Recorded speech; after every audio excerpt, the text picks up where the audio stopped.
प्रेक्षकांनो, छोट्या वयाची मोठी स्वप्न या मालिकेचा आजचा म्हणजे 19 जूनचा रिव्ह्यू तुम्ही ऐकत आहात। शुभंकरांना खूप काळजी वाटते आता बयोची। आणि प्रेक्षकांनो, आनंदाची बातमी म्हणजे आज आपल्याला या मालिकेमध्ये भारतीताई स्वतः दिसणार आहेत आणि आणखीन काही पुढच्या एपिसोडमध्ये पण त्या असणारच आहेत। आता शुभंकर ठरवतात की बयोला सगळं काही खरं सांगायला हवं का, सांगूनच टाकतो। पण तेवढ्यात बयो तिथे येते आणि म्हणते, बाबा काय झालं, एवढा कसला विचार करताय तुम्ही? शुभंकर म्हणतात, काही नाही ग केसचा, पण तू सांग सुनीलची तब्येत कशी आहे? नाही म्हणजे पथ्यपाणी वगैरे पाळतायत ना? मग बयो म्हणते, हो बाबा, आता ते यापुढे दारू नाही पिणार, मी घेईन ना त्यांची काळजी। शुभंकर म्हणतात, अगं तू हे काय बोलतेस बाळा, तू कशी काळजी घेशील त्यांची? त्यांना राहू दे ना विशालकडे। मग बयो म्हणते, नाही बाबा, मी जाणार आहे त्यांच्यासोबत राहायला, मला पप्यादादाने एक खोलीसुद्धा दिली आहे बघून। शुभंकर म्हणतात, काय तू जाणार त्यांच्यासोबत राहायला? बयो म्हणते, हो बाबा, आता त्यांची काळजी घ्यायला हवी ना मला, मी समोर असल्यावर ते दारू नाही पिणार ना मग।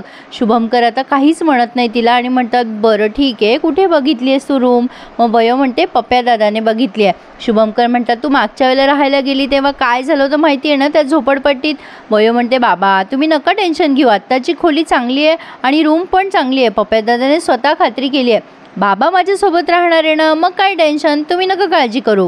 बरं मी येते आता, त्यांना गोळ्या वगैरे द्यायच्या आणि घरी जायचं आहे मला। आता बयो तिथून निघून जाते, पण शुभंकरांची काळजी जरा जास्ती वाढवली आहे तिने। ते विचार करतात, तो सुनील तुझ्यासोबत आहे त्यामुळेच तर जास्ती काळजी आहे बेटा। आता हे सुनील बोले खूप बोर झालेले असतात विशालच्या घरी आणि त्यातनं बयो त्यांना लॉक करून गेलेली आहे। आता ते विचार करतात काय करावं, कुठलं तरी पुस्तक बघतात, पण त्यामध्ये पण चित्र नसतं, तेही त्याने उलटं धरलं आहे। आता तो कपाट बिपाट उचकायला लागतो विशालचं, कारण त्यांना दारू प्यायची खूपच सवय असं त्यांनी दाखवलंय। ॲडिक्टेड माणूस खरंच काही पण करू शकतो प्रेक्षकांनो। तर आता ते दरवाजा उघडायला जातात, तर मग बाहेरून लॉक असतं, त्यांना बाहेर फिरायला जावंसं वाटत असतं, पण आता दारूसाठी पैसे कुठून आणायचे असा विचार मनात येताच ते विशालची सगळी झडती घ्यायला लागतात खोलीची। म्हणजे त्याचे पॅन्टचे खिशे तपासतात, ड्रॉवर वगैरे वगैरे, कपाटात त्यांना काही सापडत नाही, फक्त घड्याळ सापडतं, त्यामुळे ते घड्याळसुद्धा त्यांनी खिशात टाकून घेतलंय। आता सुमनला बिचारीला फारच घोर लागलाय, बयो तिला सोडून जाईल म्हणून। छोटी सुमन तिला मुलगी मानते ना, तिला स्वतःचं असं कोण आहे? आता शुभंकर म्हणतात की अगं तिने निर्णय घेतलाय, मी काय करू सुमन? सुमन म्हणते, दादा तू बयोला सांगत का नाही आहेस की तिचा बाबा वाईट आहे म्हणून? शुभंकर म्हणतात, अगं कसं सांगू सुमन मी तिला, कुठल्या तोंडाने सांगू? अगं तिला म्हटलं नको जाऊस घर बदलून, तर ती मला म्हणते की बाबा आहे माझी काळजी घ्यायला, बोल आता कसं बोलू मी तिला हे सगळं? सुमन म्हणत असते, नाही दादा तू नाही सांगितलंस तर मी सांगेल तिला कळायलाच हवं की तिच्या वडिलांनी भारती वहिनीला किती त्रास दिलेला आहे। आता शुभंकर चिडतात तिच्यावर, म्हणतात, बस कर ग सुमन, काय परत तेच बोलतेस? सुमनला आता बिचारीला खूप रडायला येतं। मग शुभंकरांना कळतं की आपण उगाच ओरडलो हिच्यावर। आता ते तिच्या जवळ बसतात आणि तिला एक सत्य सांगतात, आणि ते म्हणजे असं की सुमनला ते म्हणतात, हे बघ सुमन, तुला सांगू का मी का बयोला सांगत नाहीये?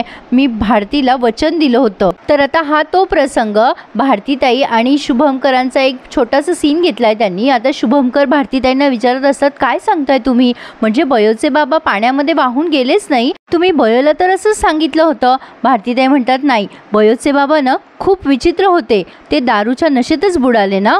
दारू समोर त्यांना बायको पोरगी घर काही दिसत नव्हतं, त्यांनी मला गरोदरपणात सुद्धा खूप मारहाण केली होती आणि पोरगी झाली म्हणून त्यांनी बयोचा सतत रागराग केला, कधीच बयोला त्यांनी मायाने जवळ घेतलं नाही। तेव्हा आता शुभंकरांना खूप वाईट वाटतं हे ऐकून। ते म्हणतात, ठीक आहे, म्हणजे माणूस म्हणून तो वाईटच होता, तुम्ही का इतके वर्ष सहन केलं? आता भारतीताई म्हणतात, बयो होण्याच्या आधी जगाच्या विरुद्ध लढायची माझी हिंमत नव्हती हो, पण मला तुम्ही वचन द्या की बयोच्या बाबाचं सत्य तुम्ही बयोला कधीच सांगणार नाही। आणि शुभंकरांनी तेव्हा भारतीताईंना वचन दिले होते की मी बयोच्या बाबाचं सत्य तिला कधीही सांगणार नाही, म्हणजे एक वडील म्हणून बयोच्या नजरेमध्ये त्यांची इमेज चांगली असावी म्हणून भारतीताईंनी हे केलं होतं। तुम्हा सगळ्यांच्या लक्षात आलं असेल। प्रेक्षकांनो, आज भारतीताई आल्या त्यामुळे एक लाईक तो मिळालाच पाहिजे। तर शुभंकर सांगतात, त्यांनी बयोच्या बाबाचं जे चित्र तिच्यापुढे उभं केलं त्याला आपल्याला धक्का नाही लावता येणार। सुमन म्हणत असते, माझी बयो लांब जाते ही कल्पना सहन होत नाहीये रे मला दादा।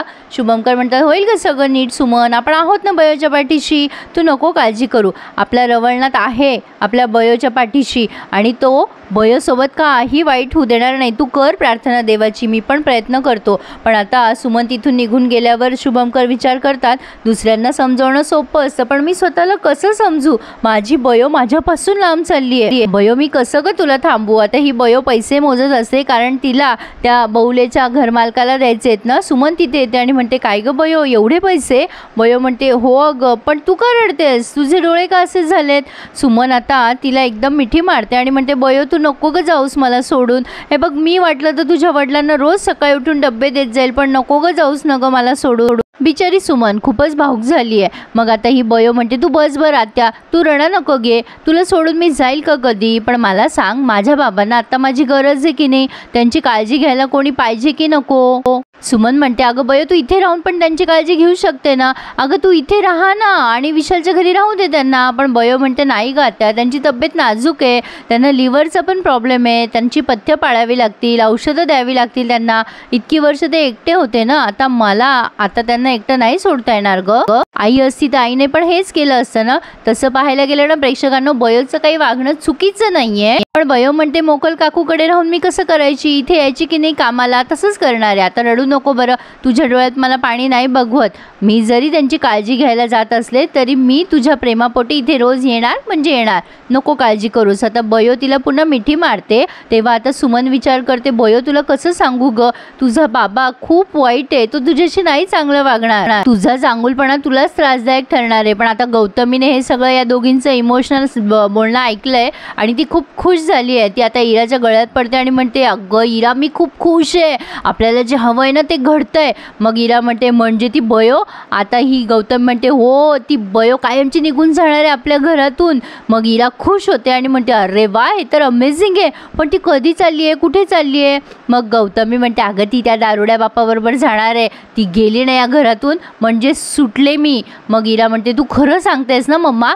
गौतम म्हणते ती उद्या जाईल ना तेव्हा बघ तू तुझ्या डोळ्याने तिचं सामान घेऊन जाणार आहे ती. मग इरा हसते आणि म्हणते मम्मा बेस्ट डे असणार आहे माझ्या लाईफमधला उद्या. दोघी उड्या मारतच असतात तेवढ्या तिथं बयो पोचते आणि गौतमीला म्हणते तुमचे कपडे आहेत का धुवायला, ते द्यायचे असतील तर. गौतम म्हणते अजून काढले नाही आहे, जा आता तू इथून. मग आता लगेच इरा मुद्दाम टोमणे मारायला लागते बयोला. काय ग मम्मा तू सांगितलं ते खरं आहे ना. मग गौतम म्हणते काय ग इरा. मग ही इरा म्हणते की हिचा बाबा आलाय ना आणि ही भिकारडी कायमची इथून जाणार आहे ना.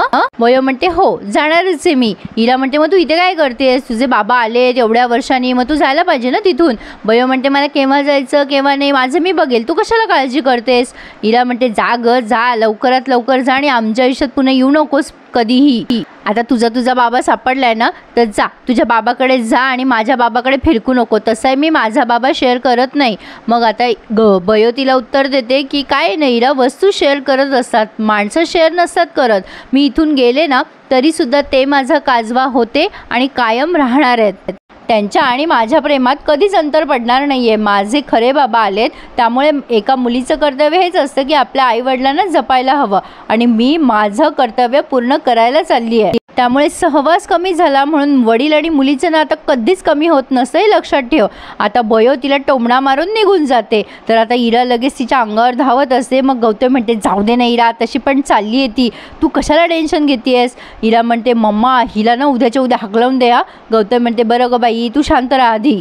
तर या बौलेंना काही रात्री झोप येईना विशालच्या घरी. आता ते खात्री करून घेतात विशाल झोपलाय आणि रमाकांत खाली आलाय विशालच्या घराच्या या बौलेला दारू देण्यासाठी. आता तो बौले खाली येतो आणि म्हणतो आलंय मी आलंय. रमाकांत म्हणतो हे बाबा हे आज आणलंय, नेहमी मी आणणार नाही आणि गौतमी वहिनीला सांगू नको हे मी तुझ्यासाठी आणतोय म्हणून, कळलं का तुला. आज आली म्हणजे उद्या नाही, समजलं, लक्षात ठेव. बौले त्यालाच म्हणतो की अरे तू जर आज दिलं नाही ना तर मी म्हणजे रोज जर दिली नाही ना मला दारू तर मी कुठेतरी चालला जाईल, मग शोधत बस मला. मग रमाकांत म्हणतो नाही रे बाबा नाही असं नको करू बाबा, घे तुला पाहिजे तेवढी घे. आता ते प्यायला लागतात तेव्हा रमाकांत ओरडतो आणि म्हणतो अरे बाबा ए जास्ती नको पिऊ, त्या विशालला शंका येईल. आता तू एकदाचा तुझ्या चेडवासोबत जा म्हणजे तुझी मज्जाच मज्जा. मग आता तो बौले म्हणतो हां आता मला झोप लागणार पण हां रमाकांत शेठ उद्या पुन्हा एकदा भेट बरं का, आणि निघून जातो तिथून. आता हा रमाकांत म्हणतो हा बौल्या म्हणजे एक नंबर आयटम आहे, त्या भारतीच्या आयुष्याची यानं माती केली, आता या बयोच्या आयुष्याची माती करणार हा. बयो आता खरी मज्जा येणार, तुझ्या आयुष्याची नाही माती झाली तर बघ बघ, कारण हा बवले काही सुधारणार नाही. प्रेक्षकांनो, म्हणजे या बवलेला ही बयो नक्की सुधारणार आहे हे आपल्याला दिसेलच. बयो खूप इमोशनल होऊन आता तिच्या आईच्या फोटोशी बोलतीये. ती म्हणत असते, आई तुम्हाला कधीच बाबाची उणीव भासू दिली नाही. आज आपले बाबा परत आले आहेत. आज तू असती ना तर आपलं कुटुंब पूर्ण झालं असतं. पण आई तू काळजी करू नकोस, मी तुझ्यासारखीच त्यांची काळजी घेईल. ते त्यांचं एकटं आयुष्य जगून खूप थकलेत. आता मी त्यांना सुखाचं आयुष्य देईल. मी तुला वचन देते आई, मी माझ्या बाबांना आयुष्यभर सांभाळील. त्यांना दारूची सवय लागली एकटेपणामुळे, मी ती सवयसुद्धा त्यांची सोडवेल. उद्यापासून त्यांची काळजी घ्यायला मी त्यांच्यासोबत जाणार आहे आई. आता तिने तिच्या अशा काही फिलिंग्स शेअर केल्या आहेत भारतीताईंच्या फोटोंना. आणि प्रेक्षकांनो, तुम्हाला मी सांगू इच्छिते की भारतीताई बहुधा तरी आणखीन 1-2 एपिसोड्समध्ये आपल्याला दिसतीलच. तर हा भाग त्यांनी इथेच पूर्ण केला आहे. पुढे आपण बघणार आहोत. बयो निघाली आहे सामान सुमान घेऊन.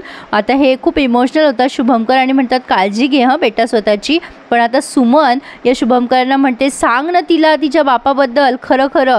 पण आता हे शुभंकर म्हणतात मी नाही सांगू शकत. मग सुमन म्हणते ठीक आहे, तू दिलेस वचन पण मी नाही दिलं ना वचन, मग मी सांगते. आणि आता बयो निघताना सुमन तिला थांबते आणि म्हणते थांब बयो, मला तुला सत्य सांगायचं आहे. गौतमी आता घाबरून जाते की ही काय बोलणार आहे. बयो म्हणते काय सत्य सांगायचं आहे आत्या. काय वाटतं प्रेक्षकांना तुम्हाला, सुमन सांगू शकेल का बयोला खरं सत्य?